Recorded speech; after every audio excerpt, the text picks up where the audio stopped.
दोस्तों, ऐसा क्या हुआ जब डॉक्टर के होश उड़ गए।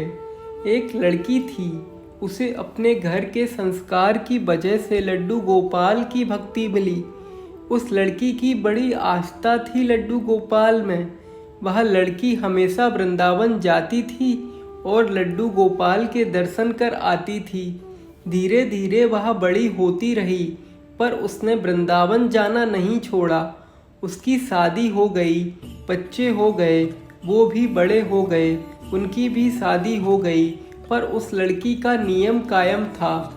एक दिन जब वो लड़की बहुत बुढ़िया हो गई और उसके बस में चलना नहीं रहा, वो वृंदावन जाकर लड्डू गोपाल की एक मूर्ति ले आई और घर में ही रहकर उनकी पूजा करने लगी।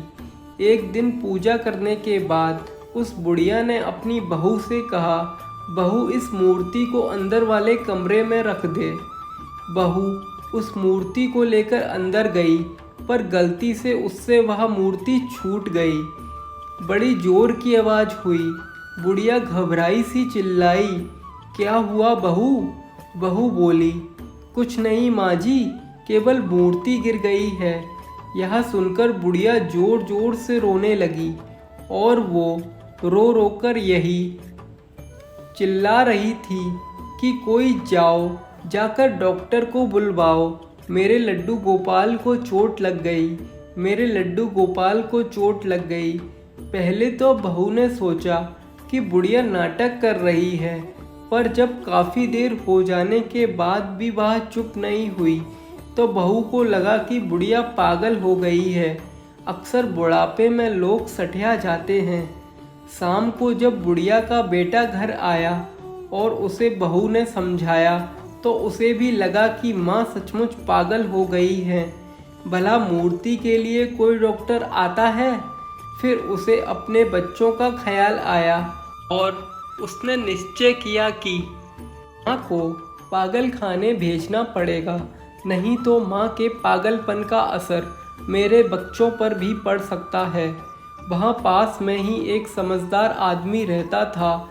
जब उसके कानों तक यह बात पहुँची तो उसने उस माँ के बेटे को बुलाया और उसे समझाया कि देखो बेटा, बुढ़ापा और बचपन दोनों एक जैसे होते हैं। जो आदत बचपन में होती है वही बुढ़ापे में। तू एक काम कर जा और एक डॉक्टर को बुला ला। उसे पहले ही समझा दियो कि तुझे एक मूर्ति का चेकअप करना है और बाद में यह बोलना है कि मूर्ति तो ख़त्म हो गई और उसमें अब जान बाकी नहीं है। जब उसे पैसे मिलेंगे तो भला उसे क्या दिक्कत होगी। यह कहने में इस तरह तुम्हारी माँ को पागल खाने भी नहीं जाना पड़ेगा और उसकी जिद भी पूरी हो जाएगी। बेटे को बात समझ आ गई। वो गया और जैसा उस आदमी ने बताया था एक डॉक्टर को समझा दिया। डॉक्टर भी राजी हो गया। अगले दिन डॉक्टर उस बुढ़िया के घर गया और घर में घुसते ही बोला, अरे बुढ़िया, कहाँ है तेरे लड्डू गोपाल? बुढ़िया ने मूर्ति को दिखाते हुए कहा, आओ डॉक्टर साहब, आओ, देखना जरा क्या हो गया मेरे लड्डू गोपाल को। डॉक्टर दूरी से ही बोला, अरे बुढ़िया, इसमें कहा तो खत्म हो गई। बुढ़िया को गुस्सा आ गया। बुढ़िया ने डॉक्टर से पूछा, क्यों रे डॉक्टर, कितने साल हो गए तुझे डॉक्टरी करते हुए? डॉक्टर सक पकाया और बोला, 40 साल। पर क्यों? बुढ़िया ने कहा कि इतने साल हो गए तुझे डॉक्टरी करते हुए, पर इतना समझ नहीं आया कि मरीज को हाथ लगाए बिना उसकी बीमारी का पता नहीं चलता। डॉक्टर को लगा कि वो कुछ ज़्यादा ही जल्दी अपना काम खत्म कर रहा है। उसने जाकर मूर्ति की हाथ की नब्ज देखी और कहा, ले माँ, कुछ नहीं तेरे लड्डू गोपाल में। बुढ़िया बोली, बेटा सही से देख, ऐसा नहीं हो सकता। डॉक्टर ने इस बार छाती को चेक करके देखा और फिर बोला, माँ कुछ नहीं है अब तेरी मूर्ति में, यह खत्म हो गई।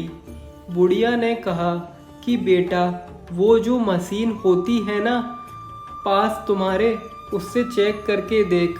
डॉक्टर समझ गया कि बुढ़िया स्टेथोस्कोप की बात कर रही है। अब उसको पैसे मिले थे तो उसे क्या दिक्कत थी भाभी लगाकर चेक करने में। जवाब तो उसे पता ही था। उस डॉक्टर ने अपने स्टेथोस्कोप निकाला और उसको मूर्ति की छाती पर रखा। मूर्ति में से जोर जोर के धक धक की आवाज़ आई। डॉक्टर घबरा गया।